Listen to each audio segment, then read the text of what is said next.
I'd like to welcome everybody and our new people and our former chairs are here and donors are here, and I'd like to welcome everybody. Special welcome to you, Teresa. Okay. And former board members that are coming back, and all kinds of things happening here. So everyone will meet as the meeting goes on. Everybody will get to see everybody and chat. So that's good. So we're going to start with our land acknowledgement.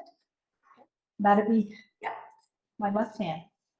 It is a privilege to live and work in Mi'kmaq, the ancestral and unceded territory of the Mi'kmaq people. This territory is covered by the treaties of peace and friendship, which Mi'kmaq and Maliseet people were signed with the British Crown in 1725. The treaties did not deal with surrender of lands and resources, but in fact recognized Mi'kmaq and Maliseet title and established the rules for what was going to be an ongoing relationship between nations. We acknowledge and celebrate the existence of people of African descent here in Nova Scotia. For over 400 years, people of color have been denied the full value of the Canadian Charter of Rights and Freedoms. We pledge to address these inequalities through legislative and policy changes designed to ensure equality. The Rural Communities Foundation of Nova Scotia is dedicated to ensuring that our commitments of gender equality and climate action guide all of our decisions, actions, and operations. And we would also like to acknowledge the building that we are in today. The Eltuek Arts Centre is part of Canada's oldest community development corporation, New Dawn. This Cape Breton nonprofit helps people become more self-reliant in the areas of housing and health. So welcome, everybody. Thank you. Okay. So I think we have an agenda on the screen here. Can we maybe scroll down a little bit so everyone can see the rest of the agenda as well?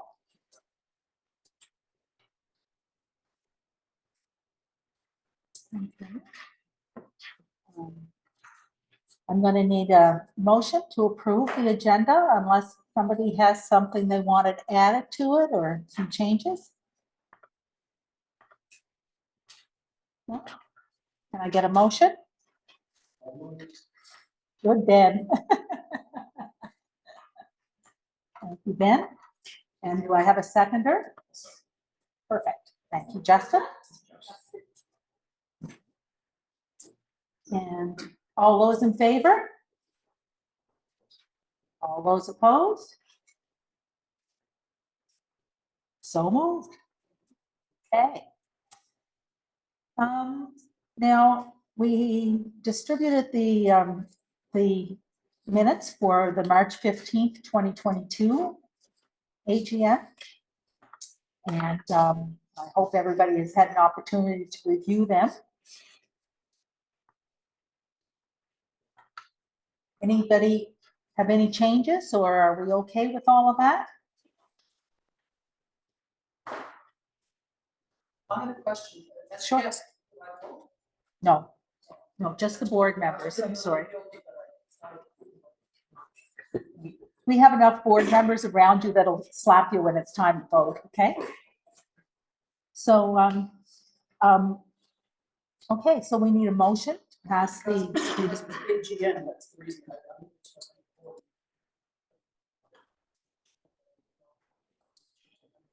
I think it's just the board members that vote. We don't have any members at large. Can we get a motion to pass the minutes from last year? Maureen, thank you. And a seconder? I'll second that. Perfect, Jessica. Okay. All those in favor? Okay. And all those opposed? So moved. Now,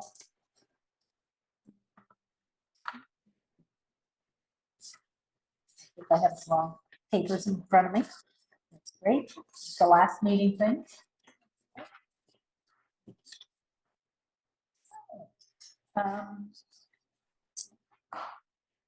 Yeah, it wasn't March, it was May 26th, 2022. So, declaration of conflict of interest. Is there anyone that has a conflict of interest here that would like to declare before we go any further with our agenda? Yes, we're good. Okay.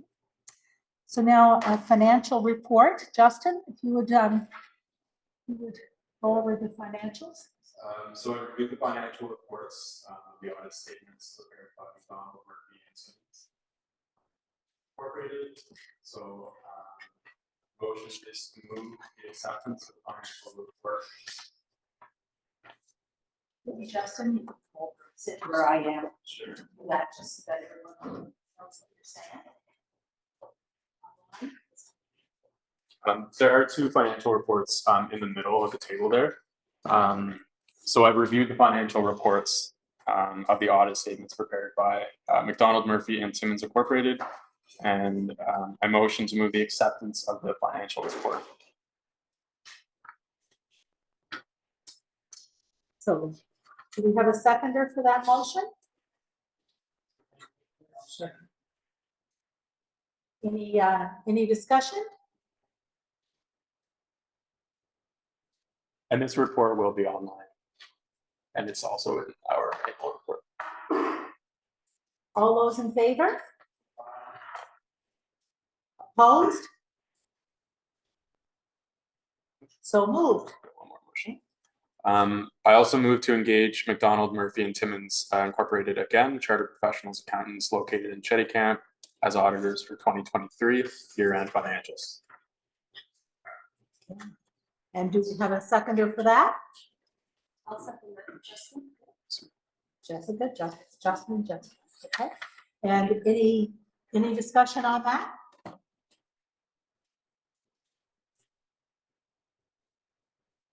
So moved. We do have, those are new auditors this year, and I must say that we had a very good experience with them. They are they're local and easy to reach and did everything in a timely fashion. It was actually pleasant. Believe it or not, an audit that was pleasant. Who would have thought? So, so we move on to committee reports. Maureen, I'm going to get you to come up here, please, and give a committee report on the convening committee. Too many of these on the table. I know they're in the kits for tomorrow, but if we have some, There's any no, this is, no, it's for tomorrow. It's the agenda. For the community. Oh, so, okay.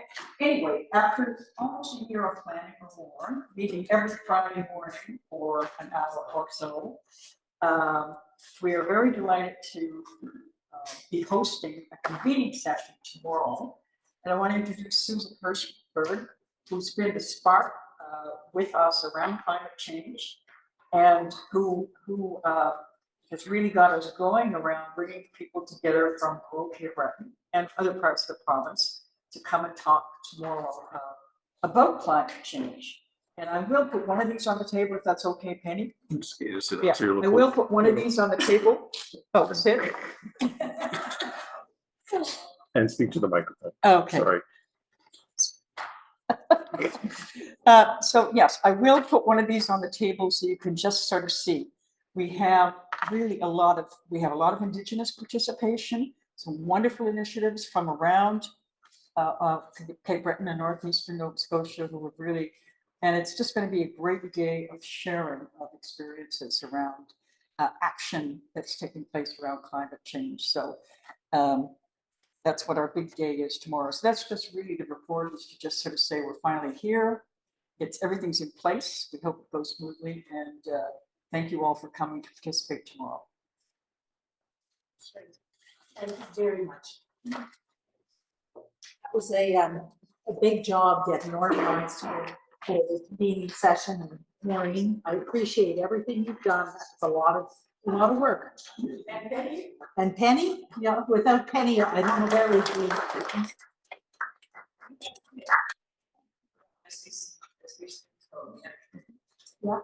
Yeah, it's but still, it was a lot of work, and I appreciate everything you've done. So do you need a motion for that? No, it's just a report. Committee reports. Yeah. So, fund development report, Ben, you don't want to do that, eh? Is that what I've been told? Nothing really to report. Okay. The granting committee, that's you, Jess. Awesome. So I will take Ben's 2 minutes as well, because as we know, we've had a lot of different grants throughout the year, so Well, I sit here.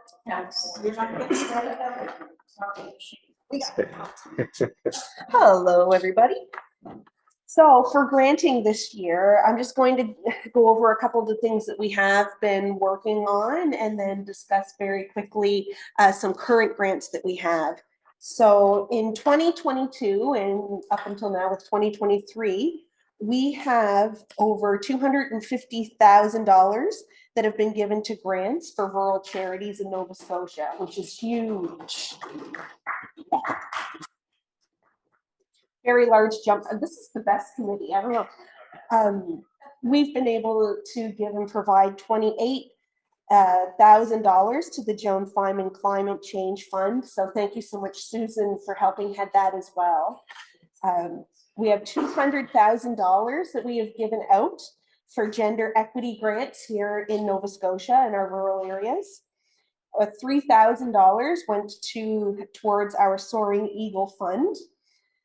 For LGBTQ initiatives within the province. Over $27,000 went towards Ukrainian supports for people immigrating to Ukraine. And we are currently partnered with Eltuek and the Community Foundation of Nova Scotia for investment readiness grants. And we are currently in the second round for our recovery grant. So as we mentioned earlier in our meeting today, there's $2.1 million that was up for grabs, and $900,000 of that was coming from us here at the Nova Scotia Rural Community. So that's all I have for that, but it's a huge growth from last year, and we're going to really push hard next year to make that even a larger number. So thank you.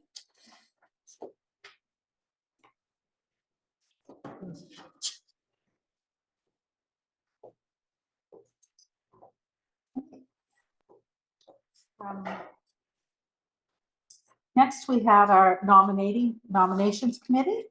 And Maureen, I'm going to get you to come up. Pull up a chair.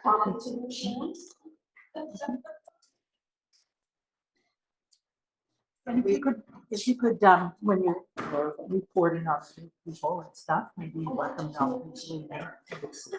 Yes. Yes. And is this who's appropriate? Yes. Okay. So this is going to be in two parts.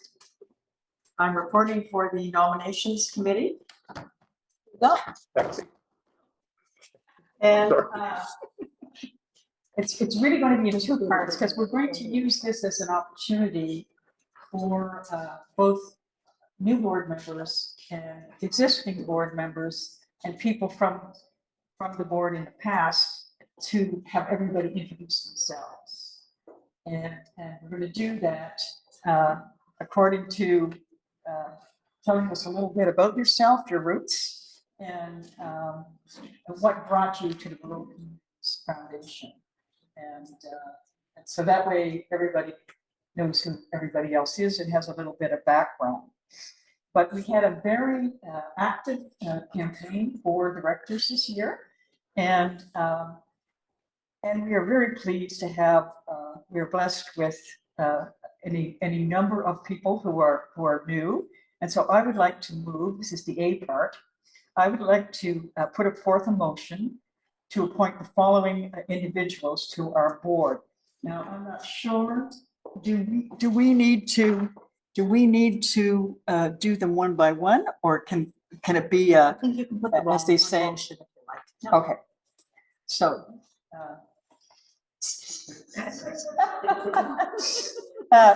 I would like to nominate Jeremy Martell.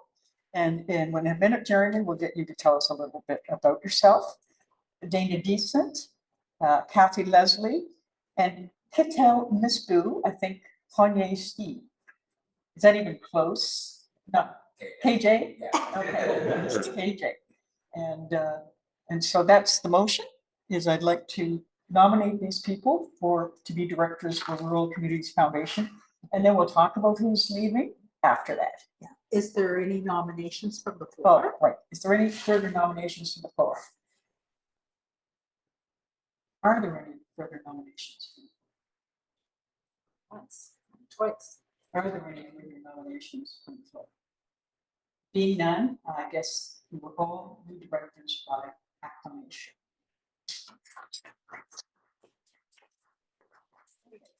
So, for I think I'm the only person who's leaving the board. Yes, but we should recognize the Yes. others that have left the group. Yes, and I want to recognize Teresa McNeil and Kathy Leslie. Kathy was chair, I believe, at one point, and a director of the Rural Communities Foundation, and is now returning to the board. Don't go too far. Is now returning to the board. Don't sit on the table. And Don't sit on the and table. of course, Dr. Teresa McNeil, who really was the person who started all of this many years ago. You and others. I was recruited. Okay. Yeah. That Teresa recruited me 7 years ago. Yeah. So welcome. And Ben. So welcome to the meeting, both of you. And I'm saying my farewells and welcome to all the new folks. So wish you well. Okay. So We want to thank those who, like yourself, that are leaving the board. go ahead. Go ahead. Thank you, Maureen. Really big part of our board, and we're going to miss you a lot. Well, thank you. It's been a I'm great so pleasure. glad you're still going to volunteer. Yes.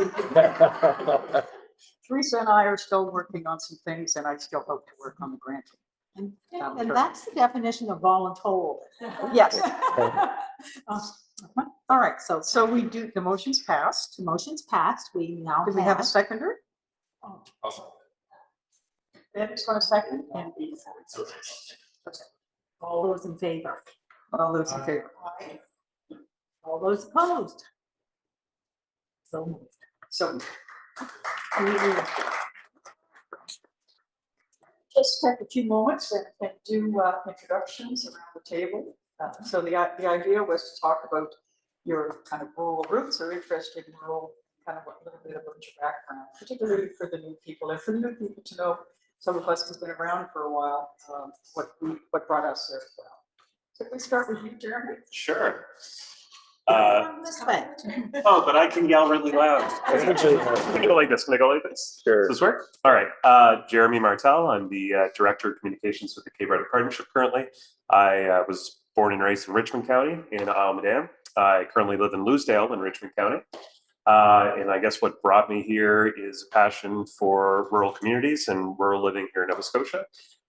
Both personally and professionally, it's a big part of what I do and want to do, to see people be able to stay in the place that they choose to be, that place that they grew up and that they love, and not have to leave due to things out of their control.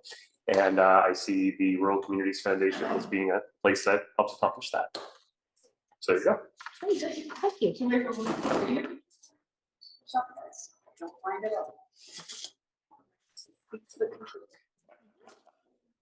out. So my name's Dana Decent, and I currently live in Tantallon, Nova Scotia. I grew up both in rural and urban environments, and I've always felt that rural communities have a lot of challenges and opportunities. And so I'm here to also talk about the opportunities, and I think a lot of the knowledge and intergenerational wealth that exists in rural communities. So really honored to be here. A little bit more about me, pronoun she, her. I'm queer, and I call Nova Scotia my home now, but I've lived in many different places around the world. So if you ask me where I'm from, you'll get a short or a lengthy answer. Thanks so much. Thanks. So Teresa, Teresa? Oh, okay.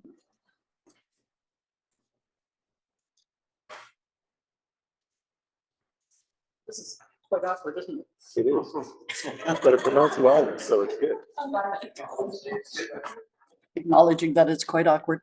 Hello, everybody. My name is Teresa McNeil. I am obviously a very old person.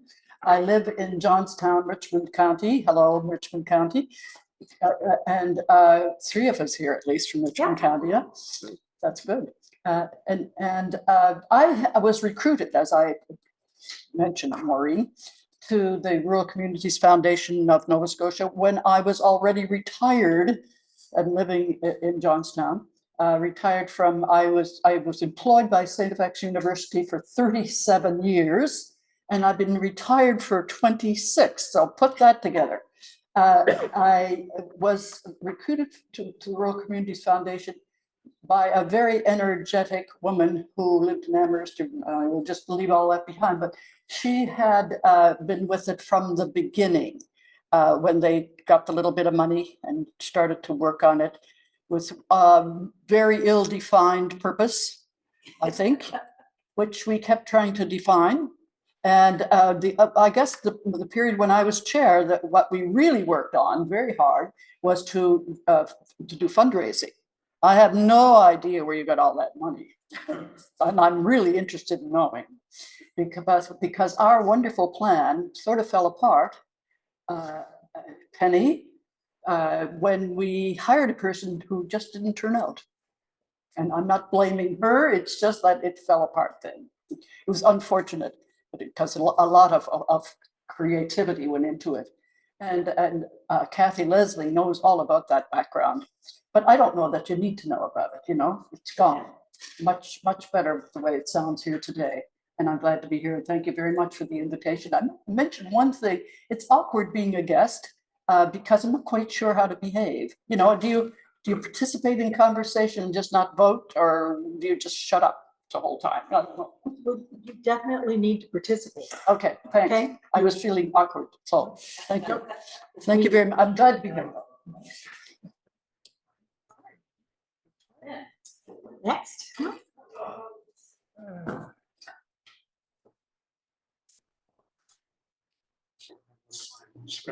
Approach the bench.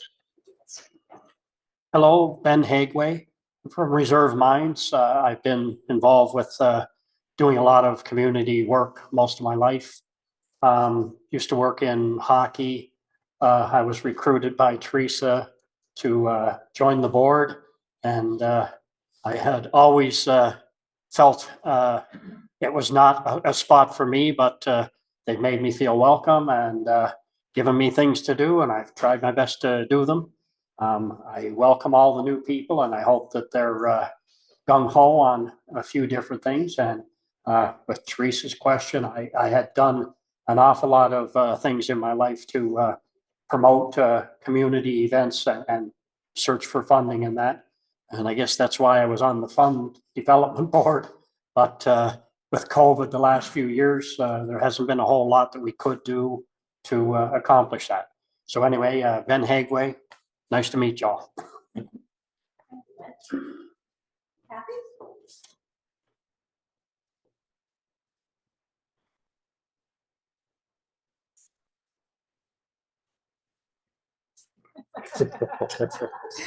Hi, I'm Kathy Leslie, and I grew up in rural Nova Scotia. I went to university in rural Nova Scotia, and I raised my own family in rural Nova Scotia, but I now live in Halifax. And a lot of that had to do with my work. So I'm retired from the Nova Scotia Health Authority, but not as a clinician, as a community developer, as a health promotion person, and as a collaborator with community organizations.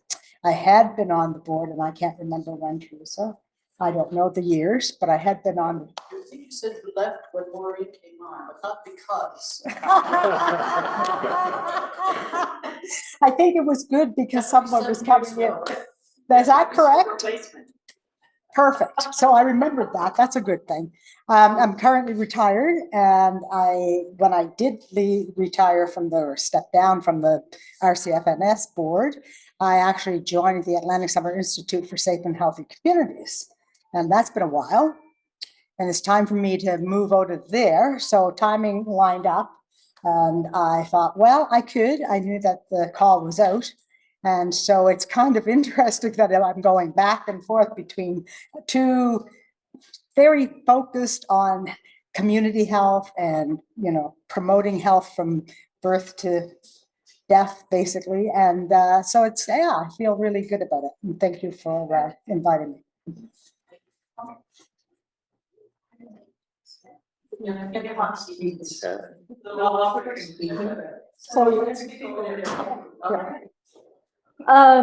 I'm Susan Hirschberg. I have two roles. I am a volunteer as the climate action coordinator for the organization, and I'm also a donor. And in particular, my family has donated the money for the John Feynman Climate Action Fund, which is named after my mother.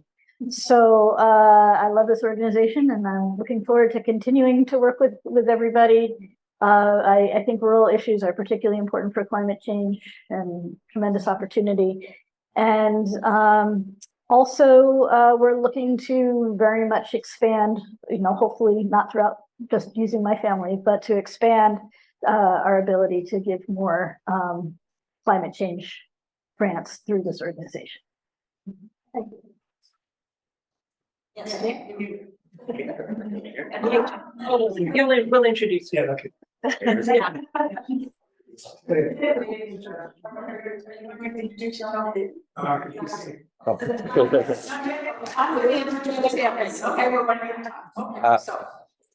everyone, I'm KJ, government name is Keel Mispa. So like my background is economic development using social innovation to try to normalize the conversation.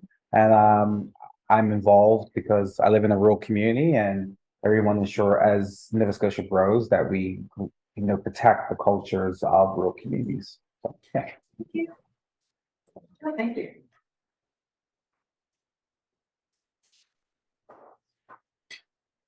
Justin Cutro.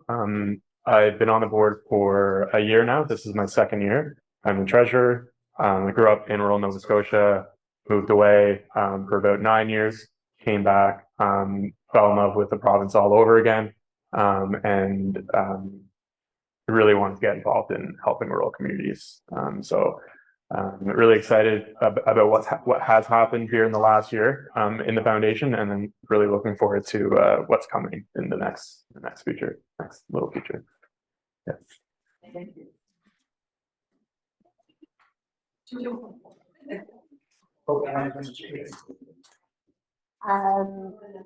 We're running out of time, so quick. I'm Jessica Fancy Landry. I'm going into my second year as I'm on the board, and I'm on the granting committee, like we had said earlier. I am a rural school educator. I'm a principal at a small rural school in the South Shore in Germany. Go Saints, like I said earlier today. I really look forward to a lot of the new future endeavors we're going to have within this board. I've always been a rural proponent and rural school advocate. I grew up on the South Shore of Nova Scotia in Caledonia, just outside of Keji. And I wrote the theoretical framework for the education policy for Nova Scotia because we are currently the only province that does not have a rural education policy to help advocate for kids. Mark, thank you. Hi, everybody. I'm Mark Embrett. I'm a director here on the marketing committee. I'm born in Sydney, raised in Badek, and I currently live in Hubbards, close to Tantallon. And I'm a scientist in Nova Scotia Health, doing health research, and we do a lot of research in communities and rural communities, and work with the community health boards and stuff. So a few years ago, I saw a call for new directors when I was teaching at X, and I thought I'd apply because I thought it sounded like the foundation was doing great things and really interesting things in rural communities, and I've been participating since. Yep. Yep. I'll do my report at the same time. I think we're done. We're done? I think everybody has had a chance. Obviously, Penny is the former director and now the executive director here. And at our earlier meeting, we did offer some introductions. And Dana, of course, is a main support person for everything that relates to communicating with the rest of the world here. So over to you. Thank you. Just want to also say that Joanne Horgan is on the call, as well as Belinda Tupper and Sue Bookchin. And Joanne, it works for the MLA Fred Tilley and Northside Westmount, and is very interested in community and climate issues in her community too. Ah, there you go. And Belinda Tupper, of course, is our secretary, and she is on screen here, but there she is right there. And Sue Bookchin is also here online. Sorry about that. Thanks, everyone. Okay, I'm Sherry McLeod. I'm the current chair, and in another hour I won't be. So I want to thank everybody for the time that I have been chair and all your cooperation and help.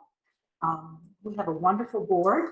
Welcome to the new people on the board. Thank you so much to Penny and all of the directors for all of your help. I think we had a wonderful year. We accomplished a lot, and we're going to do way more next year. So we just keep getting better and better.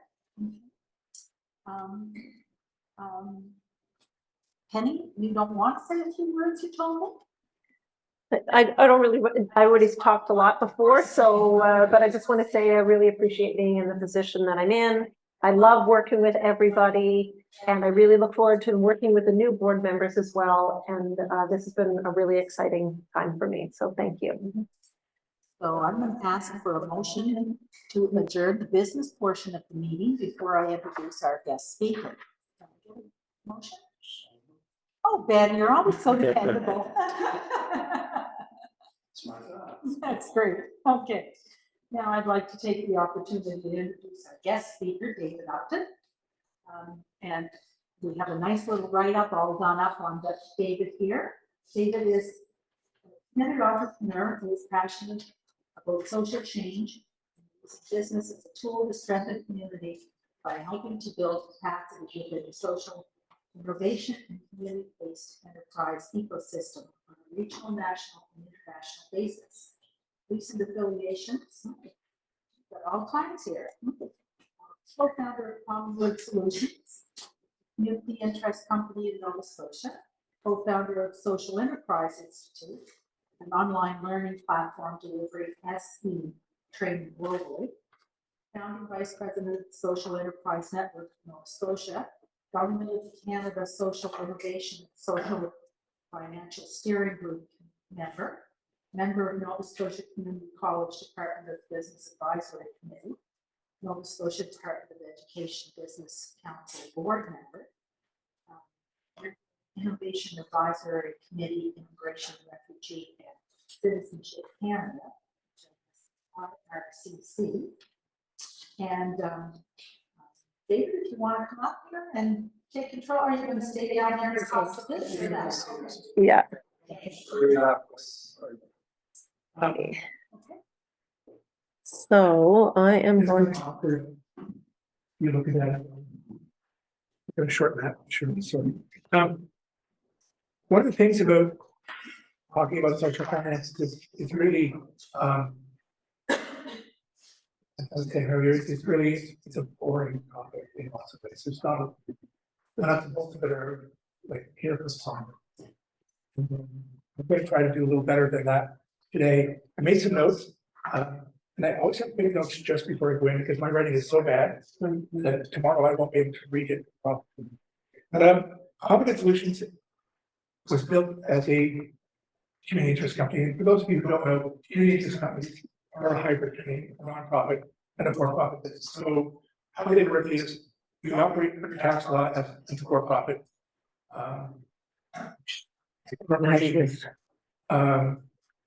I have to, as owner of the company, I have to personally guarantee same way as you would for any business. But the differences are that all our assets are locked in service of community perpetuity. 60% of any funds we make has to be put in invested back in community. So it's really what we imagined when we started the company. We were the first community interest company in Nova Scotia. You got businesses over here and nonprofits over there. They're like two solitudes that never think it seems like some days. So we wanted to live in that in-between space because with all due respect, how many of us really believe that the nonprofit world is going to solve the two most pressing problems we have in the world are poverty and climate change? Does anybody really believe that the nonprofit world is going to solve those two things? I don't think, because it's really is correct. So we have to find ways to bridge these two solitudes if indeed we want to get to change. We could like you spend so many hours working it. And so we put ourselves in that place to do that. I'm particularly proud of the business. We've been operating for 10 years. This is our 11th year. We were the first company to be CSP in this province. We were the first B Corp, one of the first dozen B Corps in the country. In 2018, we were B Corp Global, announced as one of the not being able to read my own notes, best in the world. So we were one of the top companies in the world for creating impact for our business. So that's with the background. We made movies, we shot a feature-length documentary about the social share. We try to do things, lots of things that engage community to do things. Yeah, I'm gonna start in on this now. Okay. So, the latest thing that we did that I just wanted to mention was in the fall, I was in Beechworth in the great state in Australia, working on a global manifesto for rural development. So we're really interested in, I'm a rural guy. I've lived in the valley for 25 years, the last 25 years anyway. I was born in Digby. We're really interested in the notion of the interdependence that exists between urban and rural. One can't exist without, urban can't exist without rural. I'm not sure that many people in the city know that, but it's like the nose on my face. It's like evident. So what I wanted to talk about today was the ecosystem work that we're doing, and then we've been working with Justin and with getting on.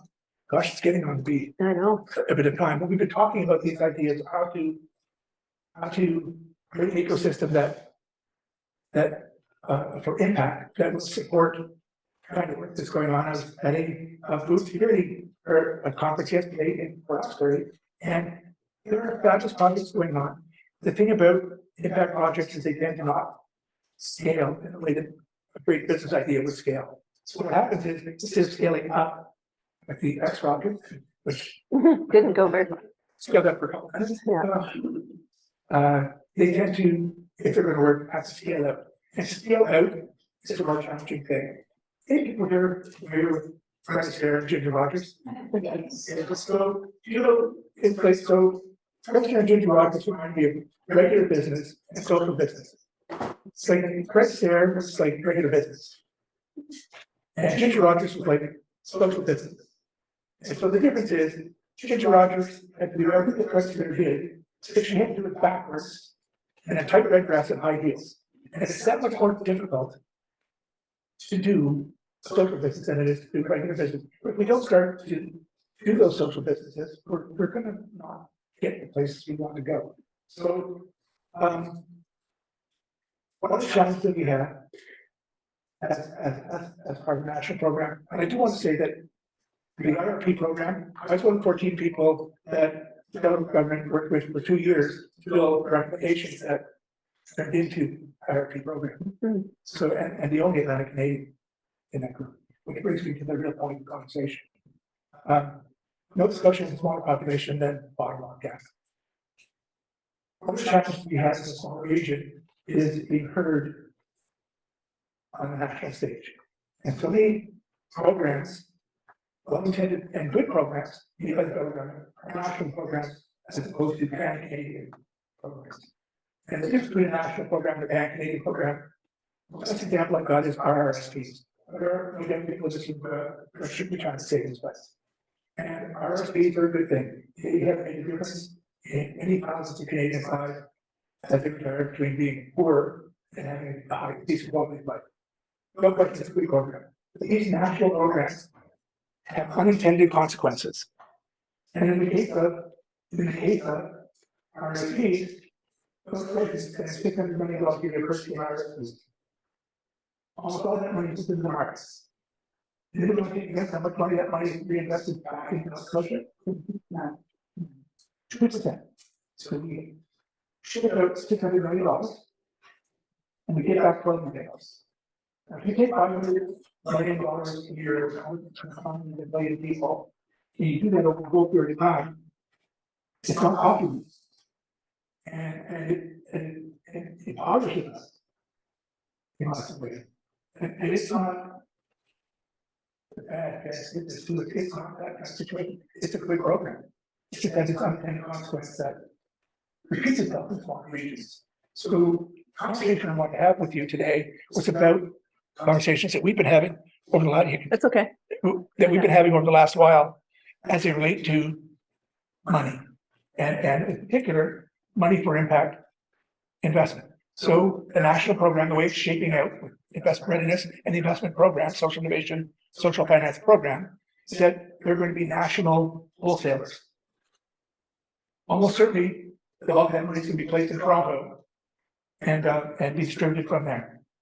Now, I'm a huge Blue Jays fan, and I like going to Toronto, but I don't like it if they keep my goddamn money. And so what we've been working on is trying to figure out what federal government had actually been willing to invest in is looking at a pan-Canadian, how do we do a regional model that meets all the guidelines of a national program, but doesn't where we use what's called the principal subsidiary. And so create an ecosystem that is viable, a self-directed, self-managed ecosystem in Atlantic Canada. And I think we have to do it regionally. I don't think we can do this as a province because, as I said, we're smaller than Ottawa. But as a region, 2.3 million people can voice it. Yeah, that might be heard though, right? So case policy programs and principal subsidiarity looks like this. It's the notion that if you put the resources and the decision making in the hands of the closest competent authority to the problem, chances of success go up. So all the work that we do is predicated on the notion that are the resources in the right place? Is the decision making being held by those who are most going to benefit from the solution to the problem, who are going to be most invested in the change? And I would argue that our economic development policy over the past 50 years has often missed that fairly obvious point. So what we're hoping to do, at least as it relates to social investment, is take a different approach. So firstly, in policy programs, I would suggest that the work that's been done, social innovation, corporate finance, and the investment readiness program is high quality work, and admittedly, like, my kids are probably asking my grandchildren are studying to do. And I'm very objective about that. I'm not that objective about IRPD. I really am fans. But nonetheless, we have a program that's the envy of many of the other developed countries in the world. So we're well on our way there, and we can create this pan-Canadian regional approach. We've really got something, I think. The next thing that we need to have, because this ecosystem is like a milking stool, it's a three-legged stool. And if we don't have, for the last bunch of years, we've had some money invested in capacity building, we've had some policy work done both provincially and nationally, but we've never had the money right. And one of the problems, and this is where I want to spend most of my time, was capacity building is, well, IRP, I mean, you just did a I don't know how many hundreds of thousands of dollars you gave up, but you know, and we're doing IRP projects across the country. We're also contracting with community foundations in Canada to do training to we're one of 4 partners. We're leading 4 partners across the country. We're training all the people who got IRP money. So we're doing a lot of online training for that. So we're pretty involved. So capacity piece is happening. Policy programs are happening. What hasn't happened yet is the financial tools to support that impact. So what we've been trying to brainstorm is how to put together a investment fund, a regional investment fund that we manage, that we, no, and by we, I don't mean my organization. In fact, we're not right guys to manage that. I'm of the belief that if you're doing capacity building and you're making decisions on investing, you're compromised. work with me for 6 months, I'll help you with your plan, I'll give you all kinds of good advice, you're ready to go. I'll put my investment hat on, I'll go, how can I possibly be effective? So you have to be just really okay to be, above board, be fine. So we're down to financial tools, and now you can switch the slide. So this is a really busy slide, and I apologize for it, but I just couldn't think of a way to make it have fewer things. I wrote the slide in, that's what I think, so I was trying to do this and not take an actual approach. What I'm hoping to do, what I think is possible, I think we can make a pretty strong pitch to the federal government that some of the money you buy for the investment funds and place it in with a responsible trust to hold that money and ensure that it's accounted for properly and distributed properly and I didn't know. We started to discuss this stuff. Last time I did any work with the Rural Community Foundation, Arthur Bull was on the board. And so the thing is, with all respect, I don't think that the Community Foundation, Rural Community Foundation of Scotia has a great deal of experience at investing in enterprising projects. But you're really good at managing money. And trust here is a critical component of the process. So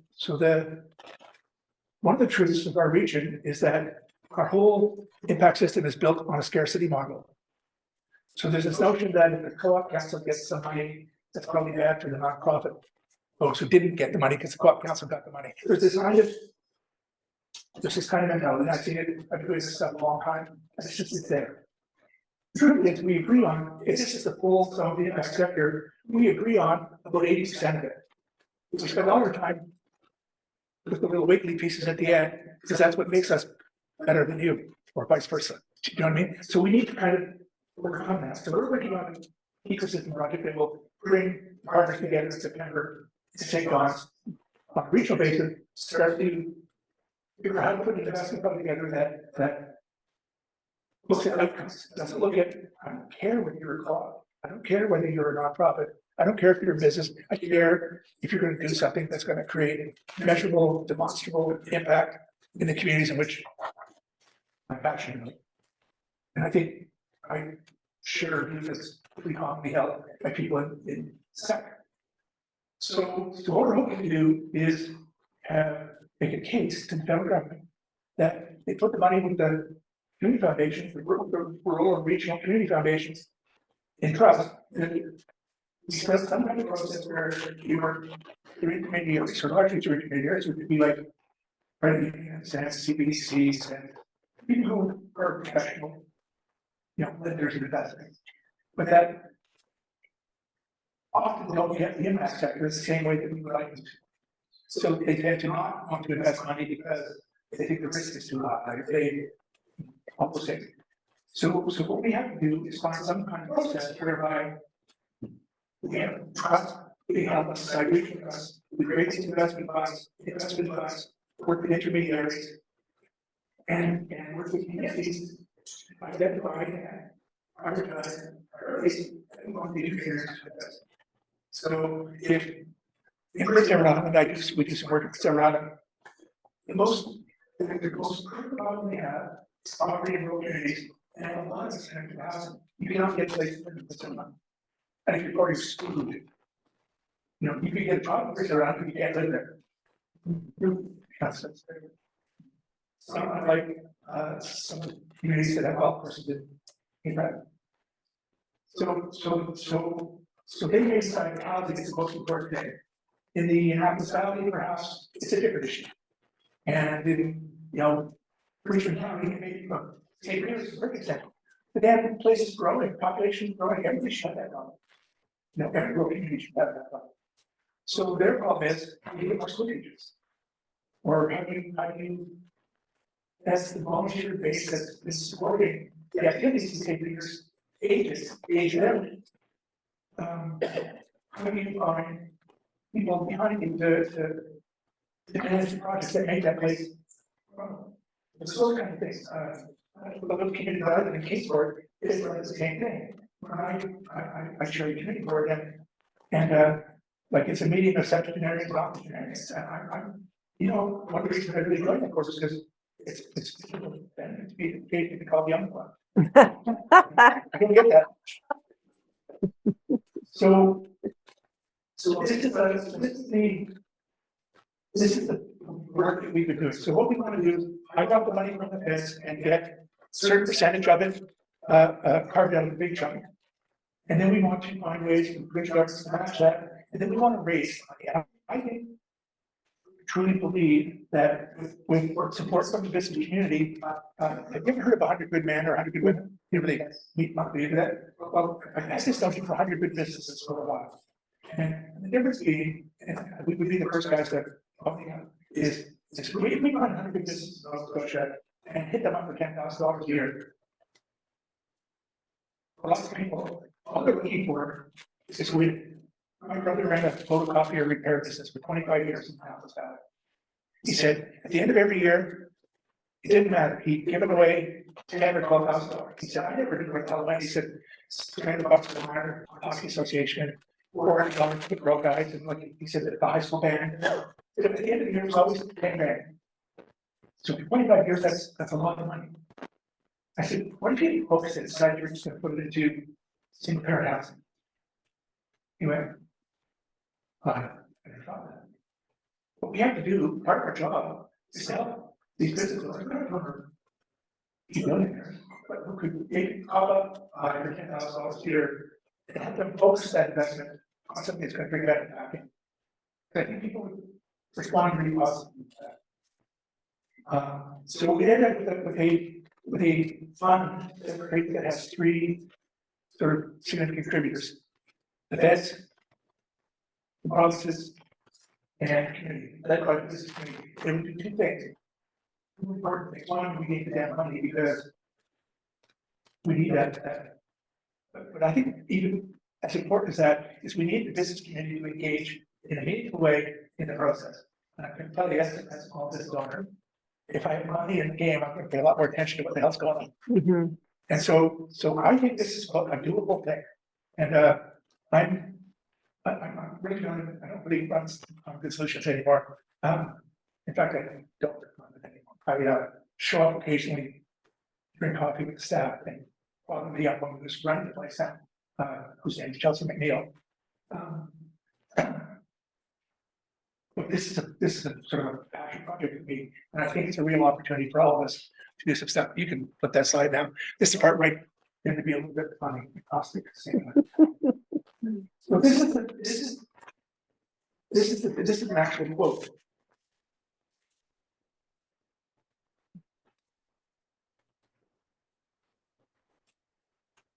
So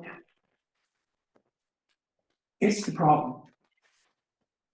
If we're not enough for ourselves, and we haven't been enough for ourselves, and we have to own some responsibility for that, collectively, we have to start to become determined. I don't want to blame the people from, away or second Canada or whatever the hell it is for our problems. It's not their fault. It's not. It's us. But we have to take a stand and say, you know what? We're going to take care of ourselves. Just send us the resources and we'll do it. You don't have to manage resources for us because it's my ass. Sorry. So you can go to the next slide. So the problem with many of those organizations is that they have an agenda. And part of that agenda is about the way it's always been done. And part of that agenda is about control. And the one great thing, there aren't that many things about being older, but one of the great things about being older is you have to be less careful about who you offend. And so I don't care what your agenda is, we have to have an agenda that is ours, and then we have to drive it. And we can do that without being jerks or without being difficult. We just have to do it. And we have to, in Quebec, I've done a lot of work with the Chantier in Quebec over the years, and they represent all the social economy organizations in the province. And I'll tell you what, they don't have any problems with the feds. When they say, when the feds giving up the IRP money, there was never talking about how much Quebec we're gonna get. They got more than us on the county basis they did. That's just, they did the first round anyway. Some of them did the second round. And it's not because they don't like anybody in squabble like crazy internally, but they're like bus dogs, you know, they, as soon as there's been headquarters sort of thing, they should all move it faster. And they look forward with their horns out. And we need to be, I know it's, but it's, we need to be the same. We need to advocate for ourselves. And I get one last slide and then I'm gonna stop talking. But we just need, it's time. We have the skill, we have the capacity, we have the, you know, we do training. We enterprises go, we use all our materials to do their online training. It's very good for rural entrepreneurship, use all our resources to do their online training. We have to be cost country online. Do you have a training we do it like the other online? No. No, I'm not complaining because it's all worked out for the best, but if I rely on the work that I get, but I can't know how Canadian organizations are using people away to do training. Yes. Of course. So, and that's okay, but it's the part of the thing that we need to, there's this, we have this thing in our heads that if we're from here, and we're still here, we can't be that damn good. And it's not true. It's just not true. And until we start to trust each other, you know, we're gonna keep getting the same results. I hope I didn't go over, I hope I didn't, I don't know if that's what you thought you were gonna get. I think It's great. I think Perfect I think time. we have an opportunity to make it, and that with support from the feds on this program and some other places, I think provinces are in this. Had some conversation with the volunteer, with Sonora, and also been increased through conversation with the Flat Labrador, and we've got an opportunity here to create some momentum, and I hope and believe that the foundations in the region are the way to be able to do that. And one of the things that sometimes has get lost in the past is our region's ability to remember that rural represents more in Atlantic Canada than it does in most other places. The population is about half of it. You know, and that's not what's like in other jurisdictions. And the thing is, the rural contribution is undervalued. I think bring it around by starting it through the Rural Community Foundation, that's strategically smart way to do it because keep it in the forefront. Anyway, thank you for your time. If you have any questions or if you need to be awakened, feel free. Thank you. Thank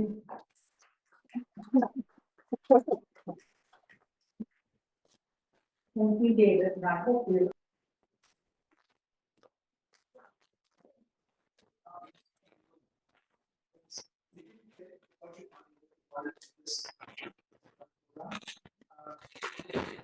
We've had several meetings with them.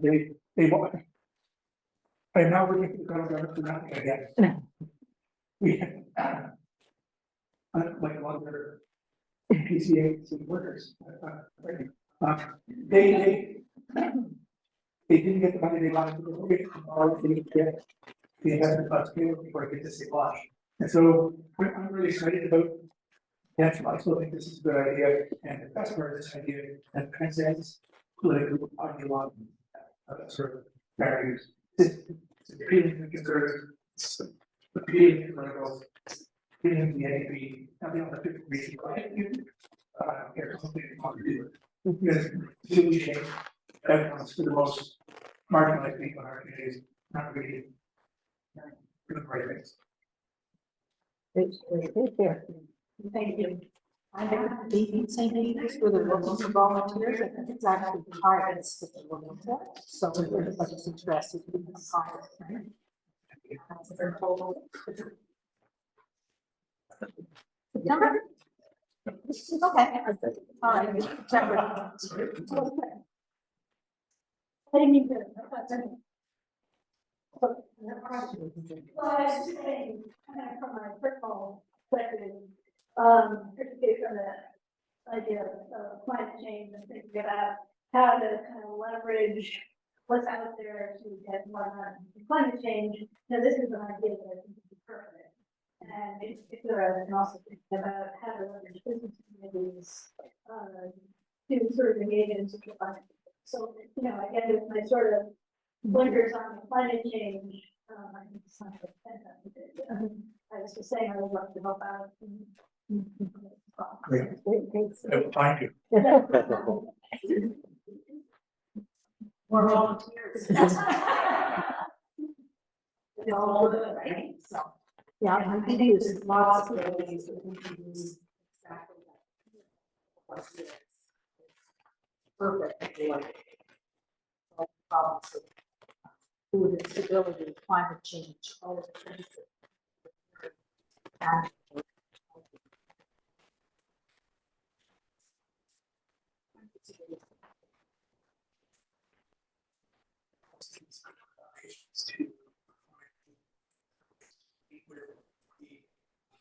Directed. Vice President of the Congress. Banks are putting together. That's good. Here. Sorry.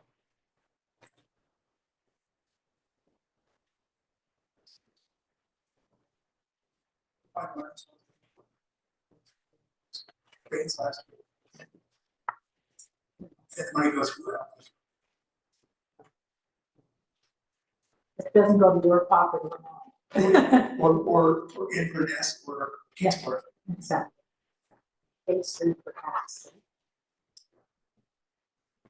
Anybody else have any more questions? To ask a question. Thank you very much for that.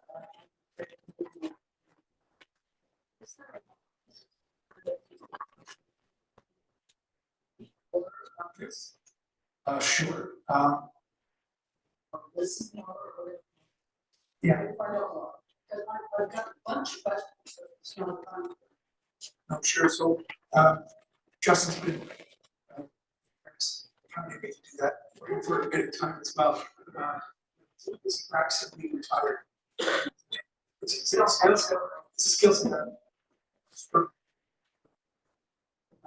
Ideas and stuff. And I invite for sure through any Justin.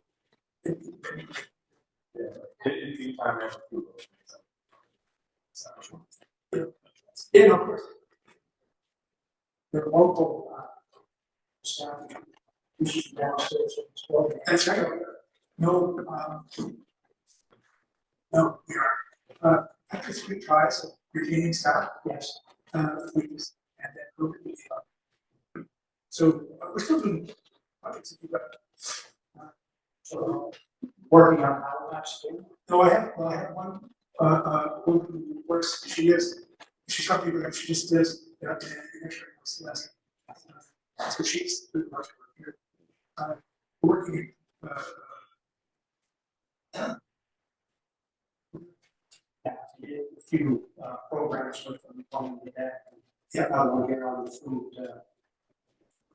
Yeah, food services. So these to work with John.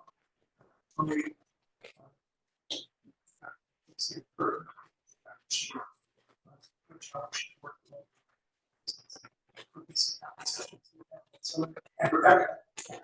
So Move to Scotland, move back. yeah, so Rebecca, we hired her right out of college. She's fabulous. We sent her on a blog tour to, so here's the thing. When we sent her on a work abroad tour, she fell in love with the islands in Scotland. But now they're both back, so it's great. Let's put it to action. I had lunch with her yesterday. And it's and close enough to get a love back from Dartmouth. So, like I said, trouble.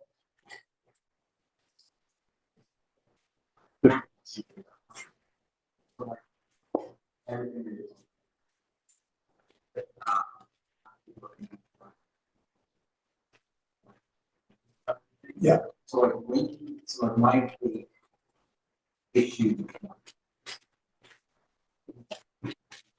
Yes. So, like from your standpoint, how do you see developing this ecosystem that spreads that power to less control?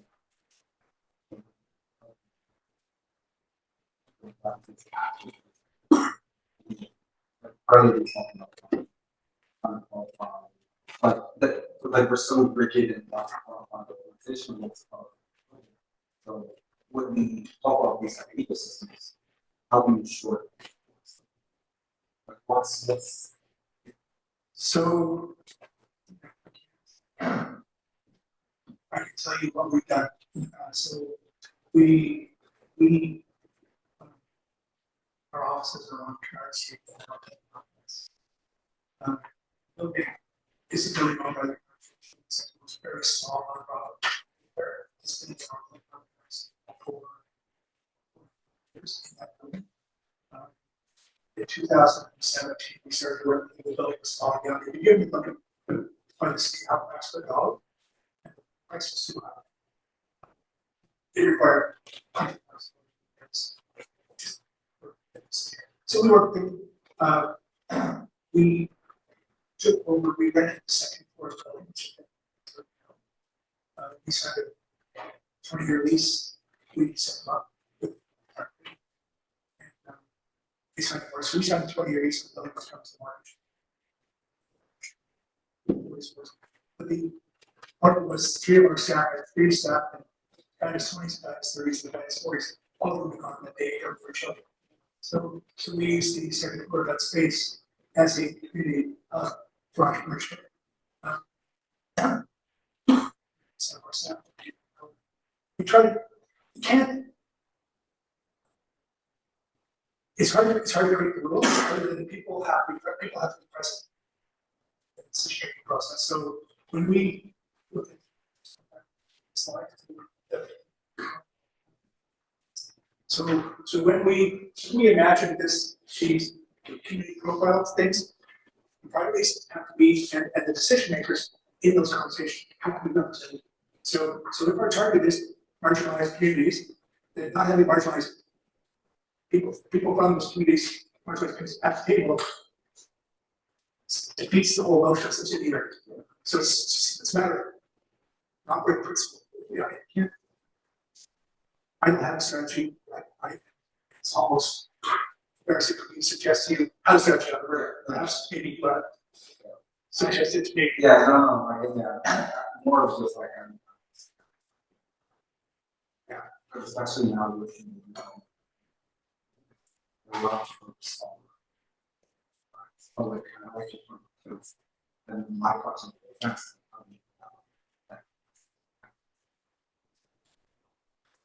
so we were really spurs from another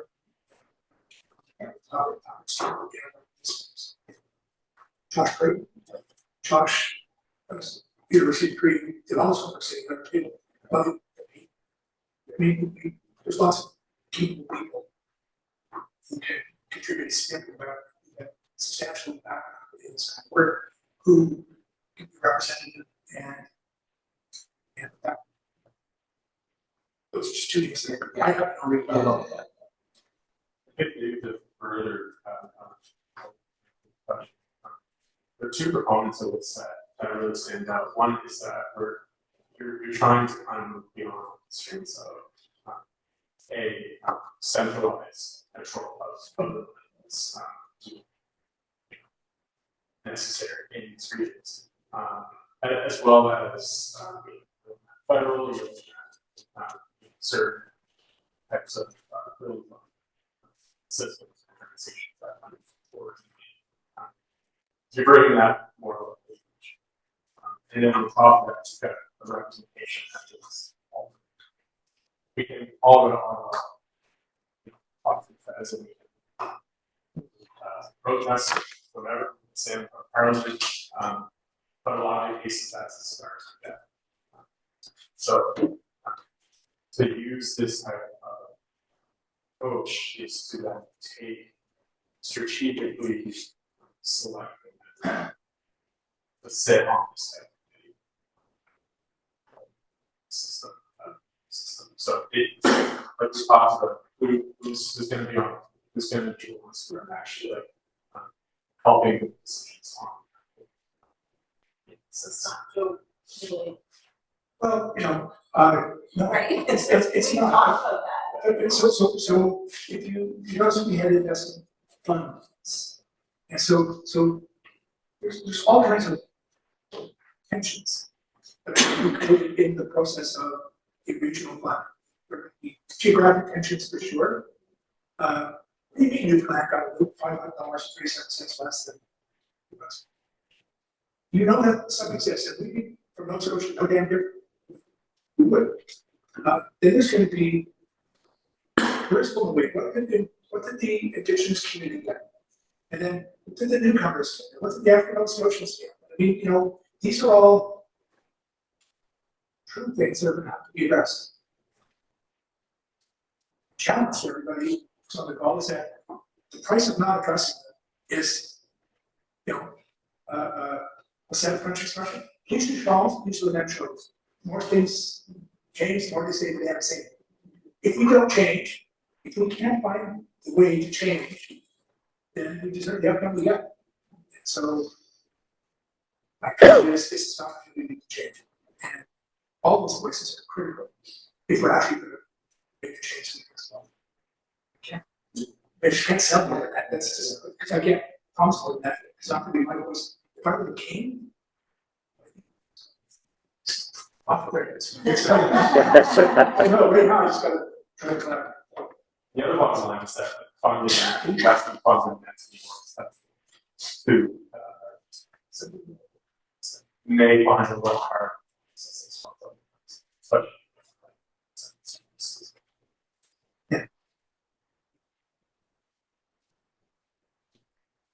Any more questions for Dave? Just to make a comment on the people fund. Yeah. I think that's a great idea. A lot of my background is in hockey, and some of the players that I know are all millionaires now often fund to go and get that individual to form a little company and see if they could do investments now for how that might. Yeah, I was gonna say. I was just gonna say that. We'll do that. Past 5 years ago, so that was the big thing when I became a fund developer. I thought I could do different projects and help bring those things in. But And so the thing is, that's the stuff that's, and it's really $10,000 isn't that much to them. No. It's just. Your $10,000 example was interesting because it really sits and it's just more occasionally for people who are making the street. Looking for money. I still think you got that $10,000, they'd have to spend another $10,000 on all those things that come along. It's hard to get away from those. I'm well aware of that, but there is this growing need to be seen as being contributed. It's becoming part of the business because there's an expectation as a consumer that you're not just another piece of shit, you know, corporation. You got to be seen as being effort. And I think genuinely, most small business owners in rural communities are the backbone. My point is they'll end up becoming $1,000 because all of the leases that were in the first 10 are still going to be coming to the door of the mailbox. Yep, and that's not an unreasonable thing, but I also think they. So, you know, as a small business owner, that's the way it is. It just is the way it is. And you could, if you're, yeah, I don't see it as a problem. I think there are 100 companies that are saying, you know what, I can do that. And as you give to rural communities, the community gets stronger, your business gets stronger, so you're really giving back to yourself.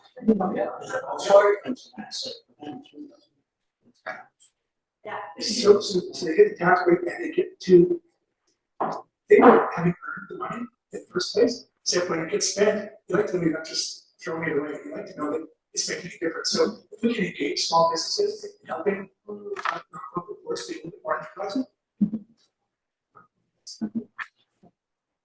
Yeah, I mean, again, I think that change perspective, but it's other sort of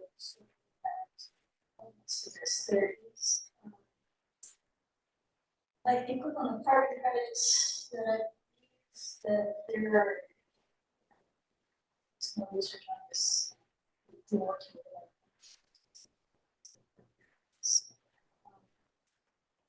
credits businesses can get through supporting sustainable development goals. Yep. Which can come So back. Also that. companies like Deloitte and those guys, they would invest in, the purchase of an old forest. There's somebody down down as, Chris, just a project that did that. So they raise money, so corporations will, you can calculate, my daughter knows the, science for the Forestry Foundation. They run a program that captures carbon. So she's they can actually globally map what's in the forest and then calculate carbon that's preserved by the forest remaining standing. So if we can say there's, and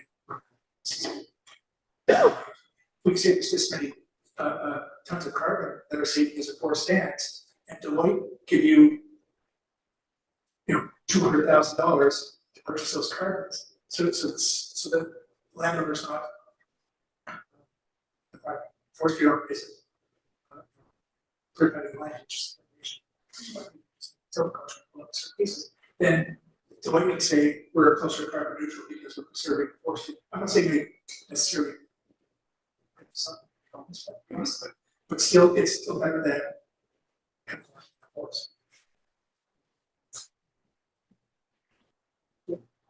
Thank you very much. Okay.